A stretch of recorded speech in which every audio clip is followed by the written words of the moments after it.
I want to follow up on a couple of those questions that Mr. Walden was asking you about CGI. As you know, Chairman Issa last night released this document, monthly project status report from CGI last night, and it looks to me it's sort of a technical document that has a punch list of outstanding open issues, and some of them do highlight items that upon first read seem to be alarming. For example, one of the entries said, due to the compressed schedule, there's not enough time built in to allow for adequate performance testing. And this certainly in retrospect sounds bad.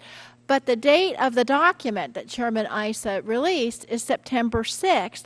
And then on September 10th, 4 days later, CGI came into this committee and testified under oath, quote, CGI Federal is confident it will deliver the functionality that CMS has directed. And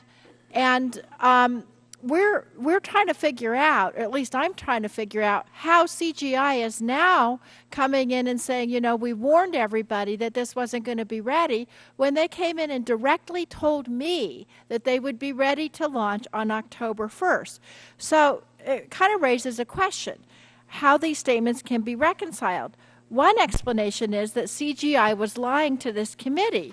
I think that's unlikely. Another is that CGI thought that the items flagged in the report were like a punch list that could be addressed. So here's my question to you, Madam Secretary. Was CGI telling your department the same thing that they told the committee on September 10th, that the company was confident that its programs would be ready?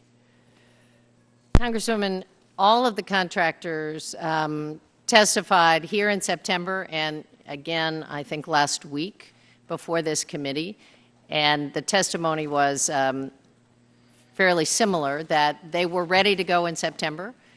They were asked in last week if they had suggested that we should delay the launch date. Each of them said no. I think the chairman So they never asked you to delay the launch date?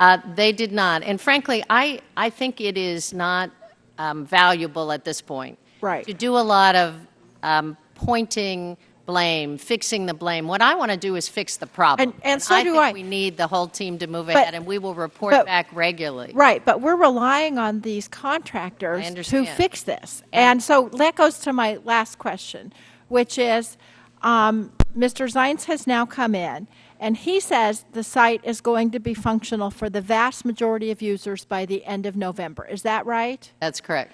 And given what CGI told us and the other vendors, do you believe that that is correct? Do you believe it will be pretty much ready to go by the end of November? I do, and I think that we are making improvements each and every day. It is easier to use now than it was 2 weeks ago. It is way from where we need it to So be. it's not like it's all going to be fine by the end of November. It's beginning to improve already. Is that your testimony? It is a continuous process, as websites are. Patches are made, fixes are made on an ongoing basis, and as we find issues like Congresswoman Eshoo talked about, we are fixing them in real time. And you're going to guarantee, yes or no, that people will have privacy when they go on this Absolutely. site? Now, I just want to say one last thing. I was on the Washington Journal program where callers call in this morning, and I had a man, Max, call in, and he said he got one of those letters from the insurance companies that his insurance was canceled. So what he did is he went on to the website and onto the Federal Exchange, and he found a better plan, and now he's going to sign up. So I would hope that that's what everybody would be able to do. And I thank you, Mr. Chairman. Mr. Terry. Thank you, Mr. Chairman.